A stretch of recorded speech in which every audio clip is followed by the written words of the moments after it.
Bonjour à toutes et à tous et bienvenue sur Caféine.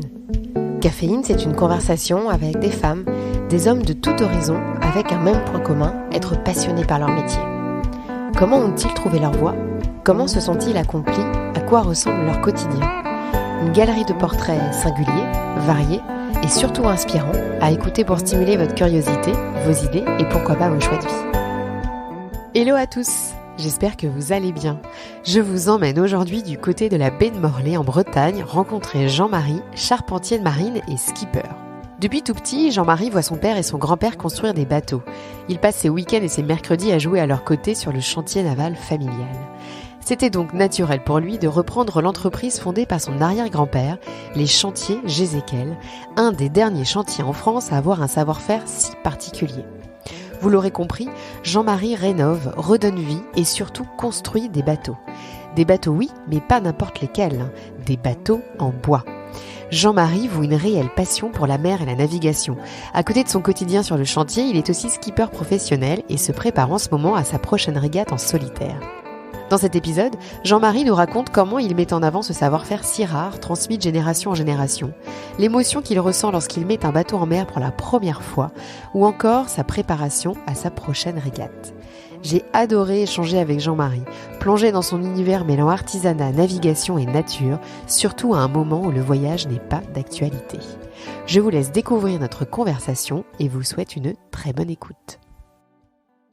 Bonjour Jean-Marie. Bonjour Sarah. Merci beaucoup d'avoir accepté mon invitation sur Caféine. Je suis très contente de t'avoir aujourd'hui. Eh ben moi aussi, c'est très sympa d'avoir pensé à moi. Alors Jean-Marie, tu es charpentier de marine. Alors pour commencer, est-ce que tu peux nous expliquer en quoi consiste concrètement ton métier ? Alors la charpente navale, c'est assez simple. C'est la construction de bateaux d'embarcation en bois. Donc c'est un métier vraiment passionnant et qui exige quand même beaucoup de patience, beaucoup de savoir-faire. Mmh. Et on est peu nombreux là en France encore, et même dans le monde, à faire des bateaux en bois. Et c'est pour ça que ce métier est avant tout passionnant. Oui, et puis c'est un savoir-faire particulier qui t'a été transmis de génération en génération, parce que tu diriges aujourd'hui donc le chantier Gézéquel, et tu es la 4e génération à avoir repris l'entreprise. Est-ce que tu peux un petit peu nous raconter quelle est l'histoire des chantiers Gézéquel ? Oui, c'est ça. Donc, en fait, c'est une histoire qui a un petit peu plus d'un siècle, parce que ça date. C'est mon arrière-grand-père déjà qui a commencé à travailler après la Première Guerre mondiale là, avec un nommé Eugène Moguerou là, à Carantec. Mmh. Donc le chantier s'appelait encore le chantier Moguerou. Puis donc il faisait à l'époque beaucoup de bateaux pour la pêche, encore peu pour la plaisance.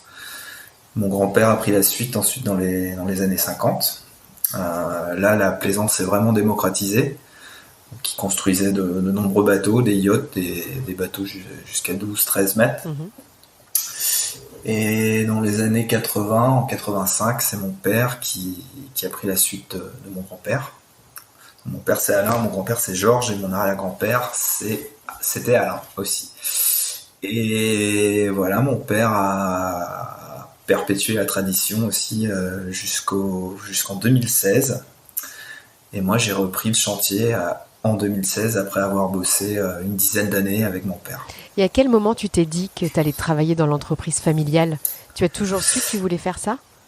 En fait, moi je pense que c'est vrai que la question c'est jamais vraiment posée durant toute ma scolarité, parce que même étant petit, je ne voyais pas ce que je pouvais faire d'autre en fait. Oui, c'était assez naturel finalement pour toi de reprendre. Ouais, tout à fait. En fait, j'ai eu la chance de vivre tout petit au bord de l'eau, de voir mon papa, mon grand-père construire ces bateaux-là. Et puis tout de suite, moi je suis tombé amoureux de la chose et voilà, pour moi il y avait pas de question. C'était vraiment ce que je voulais faire. Quel a été ton parcours ? Est-ce que tu as fait des études particulières ou tu es finalement directement travaillé Alors mon parcours il est assez lambda. J'ai une scolarité classique, j'ai envie de dire, jusqu'au jusqu'en troisième, et même après, même j'ai été jusqu'à mon bac. Hein. J'avais pas envie de rentrer tout de suite en apprentissage à 16 ans. Là, j'étais avec une bonne bande de copains et j'avais envie de voir quand même ce que c'était le lycée. Ouais. Donc voilà, j'ai passé mon bac. Et ensuite, quand j'ai voulu, ensuite, bon voilà, je savais qu'être assis sur les bancs de l'école, ça, c'était pas ma passion première. Donc je me suis dit que voilà, il est temps d'aller travailler. Et mais pour rentrer dans l'entreprise, il me fallait quand même un diplôme dans le bois. Donc il y a pas mal de formations dans le bois, très peu en charpente navale, mais avant d'avoir déjà une formation en charpente navale, il me fallait un diplôme dans le bois. Donc j'ai été faire un BEP CAP que j'ai passé en 1 an. Et de là, l'année suivante, j'ai pu entrer dans une formation en alternance. Je faisais l'alternance justement au chantier tenu par mon père. Donc, plutôt pratique. Voilà. Oui, tout à fait. Ouais. Surtout qu'à cette époque-là, il y avait mon père restaurait une grosse vedette de 15 mètres.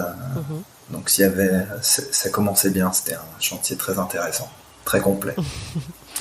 Et donc là, tu parles justement d'un type de bateau. Quel autre type de bateau tu construis ?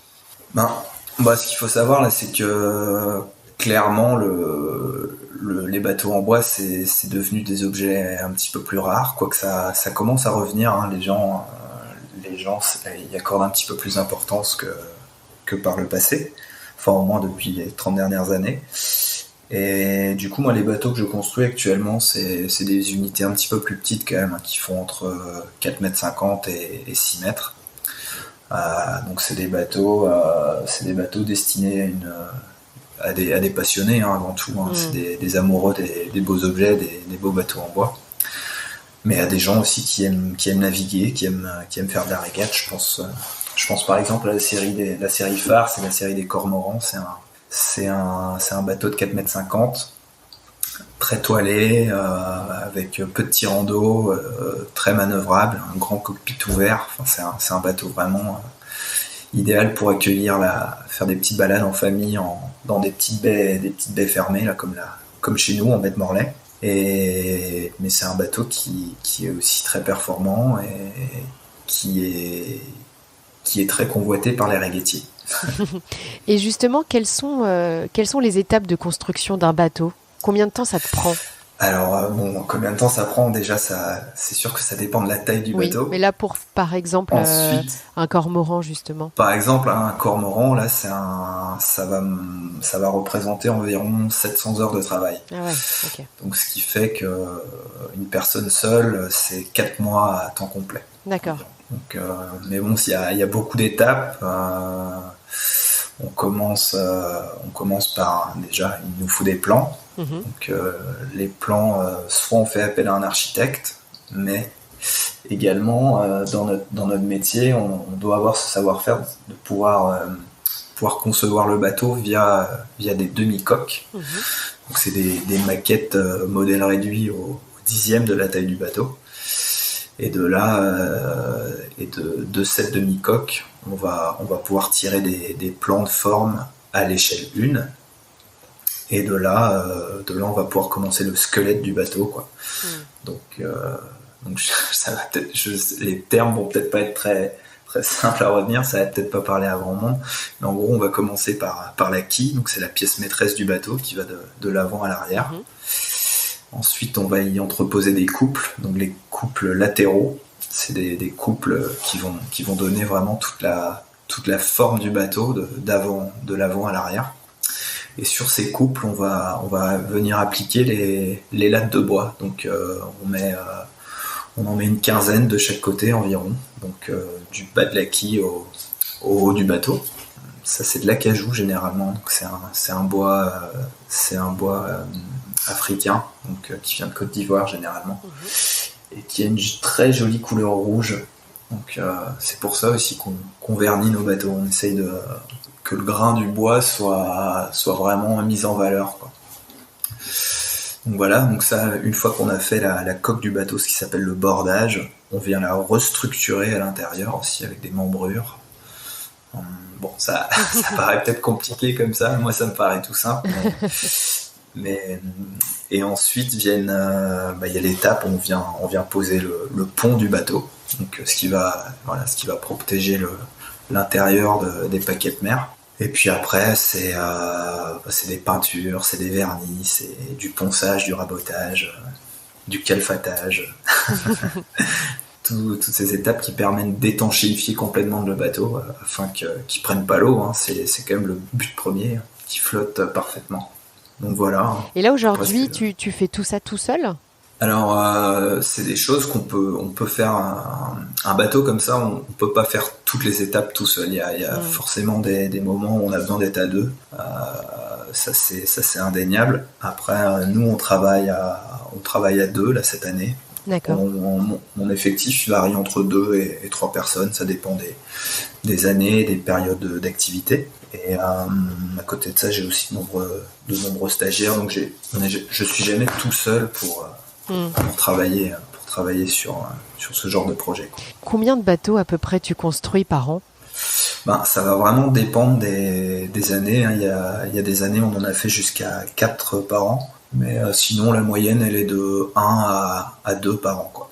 Parce que il faut savoir que la construction navale, c'est une partie de mon activité, mais j'accueille aussi d'autres bateaux en bois que je restaure, que je répare, que je modifie. Donc c'est une autre partie de l'activité aussi, tout aussi intéressante d'ailleurs. C'est à peu près 50-50, quand tu dirais Ouais, c'est ça environ. Hein. Cette année là, pour l'instant, j'ai fait que de la restauration, mais je vais commencer un nouveau bateau là à partir de la fin du mois. Là. Et comment les gens viennent à vous ? Parce que ils ont entendu parler de votre savoir-faire particulier. J'imagine que vous êtes quand même une des dernières entreprises, non, à fabriquer des bateaux comme ça en bois, de A à Z. C'est sûr qu'on est plus très nombreux. Alors après les gens viennent à nous déjà. La majeure partie de notre clientèle, elle est quand même en région Bretagne. Oui. Et d'ailleurs, en grande partie en baie de Morlaix aussi. Donc c'est vrai qu'en baie de Morlaix, le chantier a acquis une certaine notoriété quand même. Et même partout en Bretagne. Hein. Donc forcément, c'est tout de suite plus facile. Quoi. Quand quelqu'un pense bateau en bois, désire un nouveau bateau en bois, c'est sûr qu'il vient peut-être plus facilement vers nous, quoi. Voilà, c'est pas né de rien, quoi. Forcément. Et je voulais savoir, j'imagine qu'il doit y avoir une certaine émotion lorsque tu mets un bateau que tu as construit à l'eau ou que tu le livres à son propriétaire. Qu'est-ce que tu ressens ? Oui, c'est sûr que c'est toujours, ça fait toujours quelque chose. Hein. C'est de l'émotion. Hein. Après beaucoup de fierté aussi. Hein. On repense à toutes les heures qu'on a passées sur telle pièce, sur telle autre. Ce qui nous a posé problème, comment on a résolu tout ça. Et c'est vrai que quand on voit le bateau partir avec son client à la barre, c'est toujours très sympa. Moi, je m'attache beaucoup à tous les bateaux que je construis, et c'est vrai que on a toujours un petit pincement quand on voit le bateau partir, même si on sait et on espère qu'il sera bien, que le propriétaire en prendra un soin. Je dirais pas que ça fait mal, hein, mais bon, je vais pas exagérer non plus. Mais ça fait un petit pincement au cœur. Ça fait un petit truc, quoi. Ouais. C'est un projet qu'on a bichonné toute l'année, et voilà. Mais bon, c'est comme ça. Hein. Ça vous arrive de les recroiser, ces bateaux ? Alors en fait, c'est vrai que ça fait partie de la 3e activité, mon chantier. Je fais beaucoup d'hivernage, d'entretien, des peintures et des vernis aussi. Et c'est vrai que moi, dans mes ateliers, là, je dois avoir une petite centaine de bateaux. La moitié, c'est des bateaux en bois qui ont été construits dans mon chantier, dans celui de mon père ou de mon grand-père. Donc c'est vrai que tous les ans, les propriétaires nous demandent de refaire les entretiens, les vernis, les peintures, des petites modifications, tout ça. Donc c'est des bateaux que je connais vraiment par cœur au fur et à mesure des années. Et c'est toujours, c'est super plaisant en fait de pouvoir et réentretenir, les bichonner. Hein, parce que c'est des bateaux qui pour certains ont plus de 50 ans et qui sont en parfait état, quoi. Donc c'est toujours c'est vraiment chouette, c'est une fierté de pouvoir continuer à les faire durer, quoi. Oui, parce que je pense qu'on se rend pas forcément compte, mais c'est vrai qu'aujourd'hui, la matière principale qui est utilisée dans la construction de bateaux, c'est le plastique. Oui, bah oui, c'est sûr que l'essor du plastique, là, à partir des années 70, est devenu vraiment très très important, et de fait, la construction bois a un petit peu décliné. À côté de ça, je pense que depuis quelques années, les constructeurs, même la population en général, est en train de prendre conscience de l'impact qu'a la construction polyester dans l'environnement, en fait. Mhm. Donc surtout pour quand les bateaux arrivent au terme de leur vie, il faut pouvoir les recycler, et c'est toujours, avec le plastique, c'est toujours quand même très compliqué. Donc c'est pour ça aussi que je pense que les gens commencent de plus en plus à se tourner vers les bateaux en bois. C'est pas encore flagrant, hein, bien sûr, mais je suis plutôt optimiste pour l'avenir. Et est-ce que toi qui as travaillé du coup depuis tout petit, qui a été sur le chantier depuis tout petit, est-ce que tu as vu un changement dans les techniques utilisées, les matériaux, l'outil que tu utilises depuis quelques années?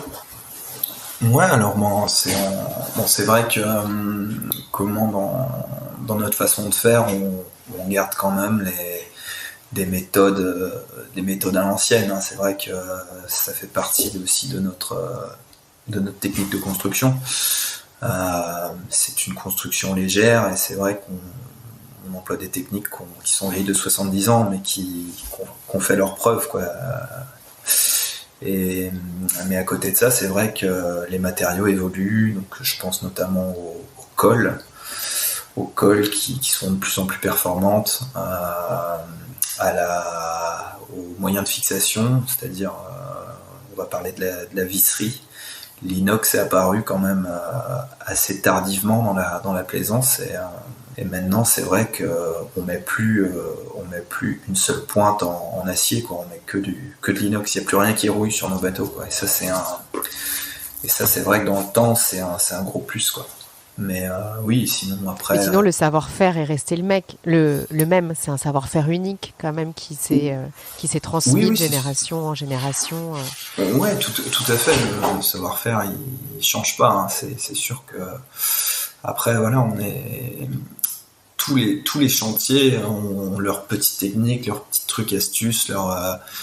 On voit très bien quand je répare des bateaux qui n'ont pas été faits chez moi, je peux savoir chez qui ils ont été faits en regardant la technique de construction aussi, quoi. Donc c'est toujours assez sympa de voir comment faisaient les anciens à l'époque dans d'autres chantiers. Et après, c'est des techniques qu'on peut nous aussi reproduire, quoi. On prend tout ce qui est bon, et puis voilà, c'est comme ça qu'on avance. Et à côté de ton métier de charpentier de marine, tu es aussi skipper. Ouais, moi c'est vrai que je suis quand même né au bord de la mer. Donc j'ai fait du bateau tout de suite très petit. Je fais des croisières avec mes parents, et c'est vrai que faire des bateaux c'est une chose, mais naviguer dessus c'est le top, quoi. C'est le summum, quoi. Donc moi c'est vrai que j'ai navigué tout petit, j'ai eu la chance d'avoir un bateau, des bateaux même. Et depuis quelques années, donc j'ai fait un petit peu de compétition aussi étant petit. Étant vers 20 ans aussi, j'ai continué à en faire. Et depuis, ça fait 3-4 ans, là, avec un copain, on a eu un petit déclic, là, où on s'est dit qu'on allait faire la Mini Transat. Donc, Mini Transat, c'est une course transatlantique qui a lieu tous les 2 ans, qui part généralement d'un port français sur la côte atlantique pour rejoindre une île antillaise, donc via une escale aux Canaries. Et c'est une course en solitaire ? C'est une course en solitaire, tout à fait. C'est une course de 4000 milles environ, donc 7000 km. Et là, par exemple, la prochaine édition à laquelle je vais participer partira des Sables d'Olonne le 26 septembre 2021. Et l'arrivée se fera à Saint-François en Guadeloupe. Ah oui, d'accord. Okay. Voilà. Donc ça se fait en 2 étapes. Il y a une première étape qui nous mène jusqu'aux Canaries, à l'île de La Palma. La deuxième étape, ce sera La Palma Saint-François. Donc c'est en tout, entre les 2 étapes cumulées, il faut compter environ 25 jours de mer, quoi. Ah oui, tout seul. Voilà. Ça tu l'as déjà fait, cette course-là? Non, je l'ai jamais tu l'as jamais fait. Alors le copropriétaire de mon bateau l'a fait justement avec le bateau sur lequel je vais courir. Mais oui, c'est un rêve de petit garçon aussi, et qui s'est vraiment manifesté il y a 4-5 ans qu'on a décidé d'acheter le bateau, quoi. Comment tu te prépares pour une course comme celle-ci? Eh ben ça prend beaucoup de temps, mine de rien, parce que il faut s'entraîner, il faut beaucoup naviguer, faut connaître vraiment son bateau sur le bout des doigts. Donc c'est tout ce qui est partie navigation.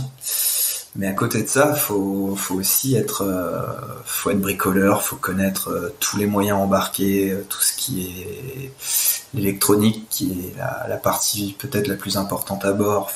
Faut toucher un petit peu à tout, quoi. Et faut également faire beaucoup de formations météo principalement. Il faut savoir que nous, sur nos petits bateaux là, on n'a pas internet, hein.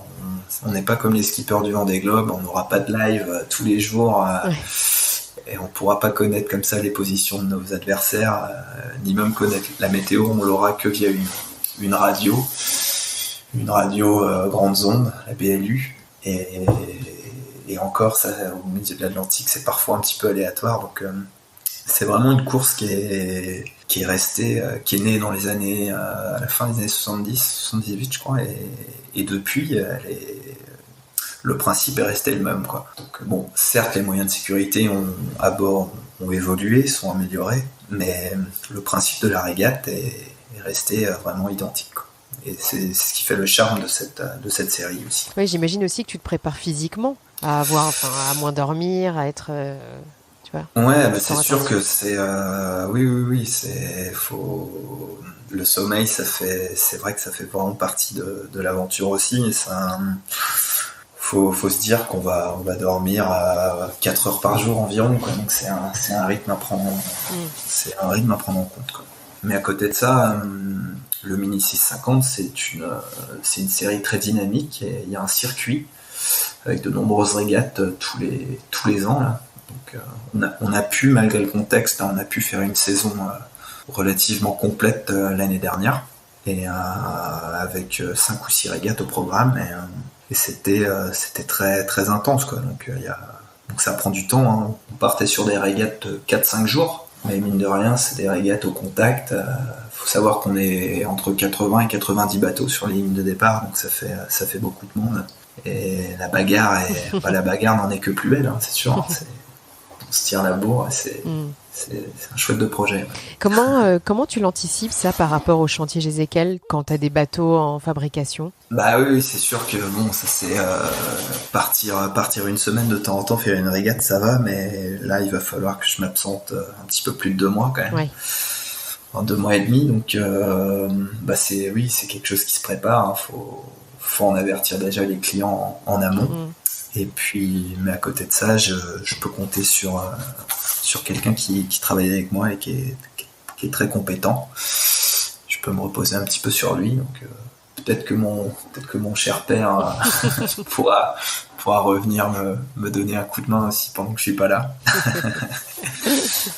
Mais bon, de toute façon, c'est sûr que c'est un truc que je ferai qu'une fois dans ma vie, et voilà, je veux aussi le faire à fond, mettre toutes les chances de mon côté, et voilà, j'aurai tout le temps de retravailler pour les 30 prochaines années. Ouais, c'est clair, autant en profiter maintenant. Voilà, non, c'est sûr. Et tu vis proche, tu l'as dit tout à l'heure, de la baie de Morlaix, en Bretagne. Ouais. Est-ce que tu peux nous dire quelle est la particularité de ce coin ? Alors c'est sûr que déjà la Bretagne, hein, je pense que c'est une région qui est malgré le fait que parfois effectivement il pleut un petit peu, c'est une région qui est magnifique, quoi, qui est aux 3/4 ceinturée par la mer quand même, la Manche dans le nord, la mer d'Iroise dans l'ouest, et le golfe de Gascogne dans le sud. Et c'est un super terrain de jeu, quoi. On a des conditions météo très variées, avec du vent, mais parfois aussi de la pétole. La pétole, c'est quand il y a zéro vent, du soleil, de la pluie, des grains, mais c'est des super couleurs, quoi. Franchement, c'est un régal de vivre ici, et les côtes en elles-mêmes sont magnifiques, quoi. Ont été relativement préservées en plus par des constructions, de l'urbanisme, des tours d'immeubles, tout ça. En Bretagne, c'est vrai qu'on a cette chance d'avoir un paysage, des côtes magnifiques, quoi, très préservées, et c'est sûr que pour naviguer, c'est vraiment un régal, quoi. Il y a beaucoup de marnage, donc le marnage, c'est la différence de hauteur d'eau entre les pleines mers et les basses mers, donc pour la pêche à pied, c'est super. Il y a beaucoup de courants pour régater entre copains dans les petits baies, les petits rias. C'est toujours un vrai régal, quoi. Et c'est vrai que il y a la Bretagne, mais aussi il y a la baie de Morlaix. Et la baie de Morlaix, c'est un petit joyau, quoi. Ça mérite d'aller le visiter. Ouais, non, c'est sûr. J'habite Carantec, donc c'est une presqu'île qui est au milieu justement de cette baie de Morlaix.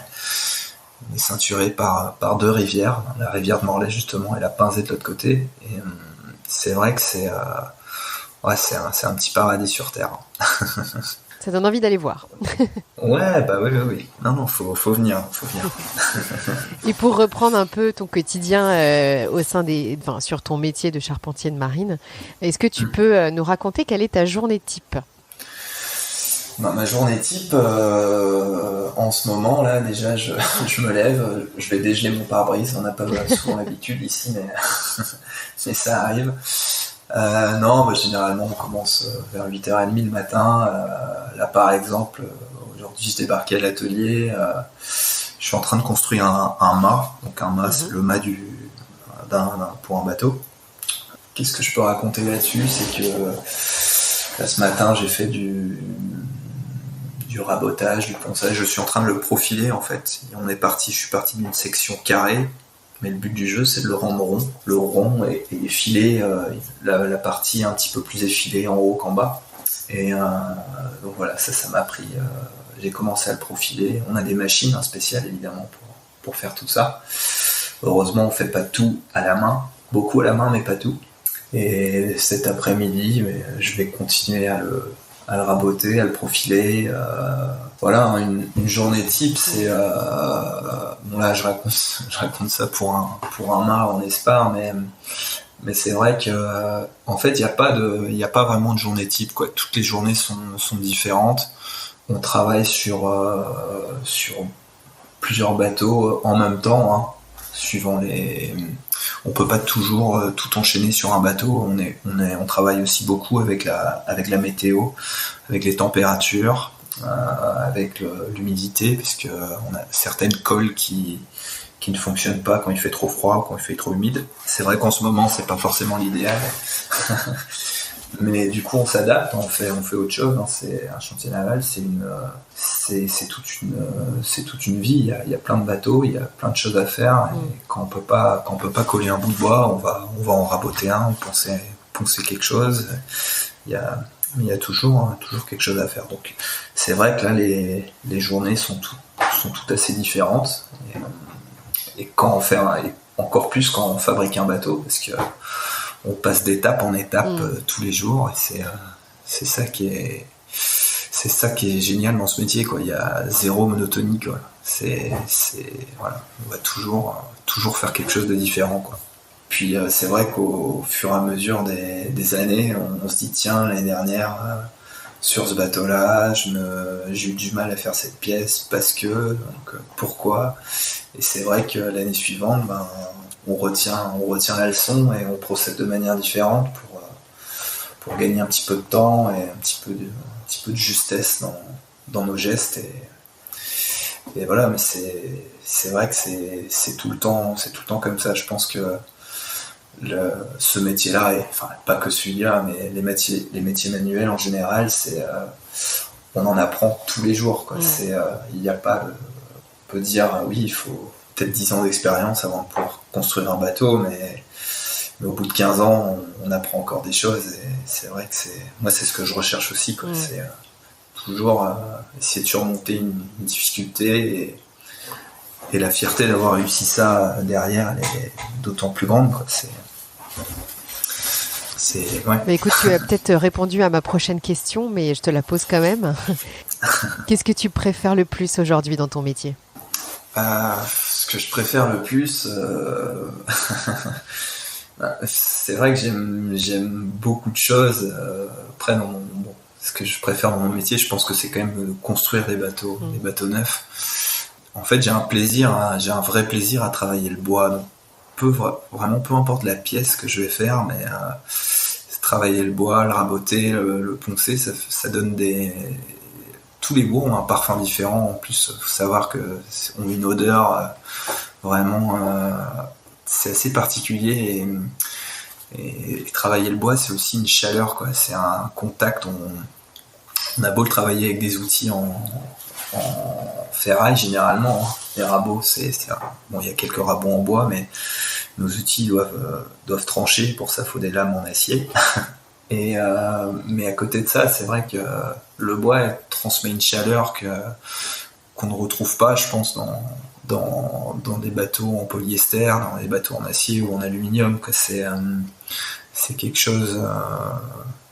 Voilà, donc moi, c'est quelque chose qui me fascine. Et après, de dire ce que je préfère faire dans les bateaux, je pense que raboter une coque, c'est un grand moment dans l'avancement du bateau, quoi. C'est vraiment quelque chose que j'apprécie beaucoup, quoi. Après, faire tous les ajustages, fabriquer un pont, faire tous les assemblages le plus précis possible, c'est toujours chouette aussi, quoi. On voit pas le temps passer. Ouais, puis je pense qu'on se rend pas forcément compte aussi de toutes les parties assez méticuleuses de chaque pièce, de chaque montage du bateau.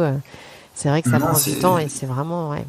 C'est sûr que bon, quand quelqu'un va voir le bateau fini comme ça, il va se dire ah ouais, ok, mais c'est vrai que tout ce qu'il y a derrière, je pense que les gens s'en rendent pas toujours compte et toutes les difficultés que certains éléments du bateau ont pu poser à la fabrication. Ils le perçoivent pas de la même façon que nous, c'est évident. Mais voilà, c'est pour ça qu'on essaye de leur montrer au maximum. Maintenant, c'est quand même plus facile sur. Je pense que j'ai une page Facebook et je l'alimente assez régulièrement des différentes étapes de construction d'un bateau, de réparation. Donc, c'est vrai que les gens s'en rendent plus compte maintenant. Est-ce que tu as une anecdote particulière à nous partager ? Des anecdotes, je sais pas. Je pensais à ça l'autre jour. C'est vrai quand j'ai commencé à travailler avec mon père donc c'était il y a un peu plus de 10 ans de ça, on a restauré une grosse vedette justement, qui avait été construite justement par mon arrière-grand-père. Et en démontant certaines pièces de cette vedette, on s'est rendu compte qu'il y avait des traits de crayon avec des annotations, mais qui étaient cachés là depuis. C'était un bateau qui avait 80 ans. Et c'était marrant de se dire que toutes ces annotations là, cachées sous un morceau de bois, avaient dû être faites par mon arrière-grand-père, quoi. Ah ouais. Donc ça, c'était c'est une petite anecdote comme ça, mais c'est vrai que souvent on retrouve comme ça en démontant parcelles de l'histoire. des pièces qui sont complètement invisibles, hein, quand le bateau est fini, bien sûr, mais en le démontant, on trouve certaines surprises parfois. Et petite question de la fin, avec qui rêverais-tu de prendre un café ? Avec qui je rêverais de prendre un café ? Alors, moi je pense que à côté de la mer, je suis quand même passionné aussi de tout ce qui est aventure en plein air. Oui. Et ce qui me fascine également, c'est la haute montagne, notamment l'alpinisme. Et il y a quelqu'un que j'admire particulièrement, c'est un alpiniste italien qui s'appelle Reinhold Messner, et qui a été le premier alpiniste à gravir les 14 sommets de plus de 1000 mètres dans l'Himalaya. D'accord. Donc je pense que si je devais prendre un café ou une petite bière, je ne sais quoi, je la partagerais volontiers avec lui, parce que c'est vraiment quelqu'un qui a fait avancer cette discipline et dans le bon sens, hein, parce que savoir qu'il grimpait en style alpin, Donc sans grandes expéditions derrière lui et sans trop de pollution derrière, évidemment. Qu'est-ce que tu lui poserais comme question ? Bon, je pense que j'aurais tout un tas de questions à lui poser, ça c'est sûr. Mais je l'écouterais surtout beaucoup parler, je pense. De te raconter tout ce qu'il a fait. Voilà, c'est toutes ces aventures. Bon, j'ai quand même lu pas mal de ses bouquins, donc j'en connais quelques-unes, mais il y a toujours, voir la personne et réussir à. Je pense que lire quelque chose, c'est déjà pas mal, mais vraiment percevoir derrière son regard ce qu'il peut retranscrire, c'est encore autre chose, quoi. Donc voilà, ça c'est quelqu'un avec qui j'aimerais rencontrer, c'est sûr. Donc si j'ai bien compris, si on te voit pas en train de naviguer, on te voit en haut d'une montagne. Ouais, bon alors après, sans prétention, hein, j'ai fait un sommet de 6000 mètres, mais je me suis arrêté là. Mais c'est vrai que c'est un milieu qui est un petit peu aux antipodes du bien quand même, mais c'est pour ça qu'il est fascinant aussi, quoi. Voilà. Quoi de plus beau que la mer et la montagne, je pense que c'est. Et si on veut en savoir plus sur toi, où est-ce qu'on va ? Alors j'ai un site internet qui va falloir que je réactualise un petit peu. Donc vous trouverez ça en tapant Chantier Naval Jézéquel. Et sinon j'ai une page Facebook, toujours Chantier Naval Jézéquel, qui est alimentée bien plus régulièrement. Ok. Voilà. Très bien. Et enfin, pour terminer, quels sont tes prochains projets ? Mes prochains projets, cette année là, justement, je vais commencer à la construction d'un nouveau bateau en fin janvier, début février là. C'est un petit bateau de 5 mètres. Et je sais pas si j'aurai le temps de le terminer pour l'été, mais on va faire en sorte. Et sinon, le projet à côté de ça, c'est la Mini Transat. Voilà. Okay, très bien. Et on va suivre ça de près en septembre prochain. Ouais, volontiers. Super. Et merci beaucoup Jean-Marie pour ton temps. Ouais, pas de problème. Merci et bonne journée. À bientôt. Merci à Jean-Marie de nous avoir partagé son quotidien et sa passion pour les bateaux et la navigation. Si vous souhaitez en savoir plus sur Jean-Marie, vous retrouverez toutes les infos sur les détails de l'épisode et sur le site caféinepodcast.fr. Enfin, si vous aimez Caféine et que vous souhaitez me soutenir, alors parlez-en, partagez-le autour de vous et abonnez-vous sur votre plateforme d'écoute préférée, c'est le meilleur moyen de m'aider à le faire grandir. Allez, je vous laisse et vous dis à dans 15 jours pour un nouvel épisode.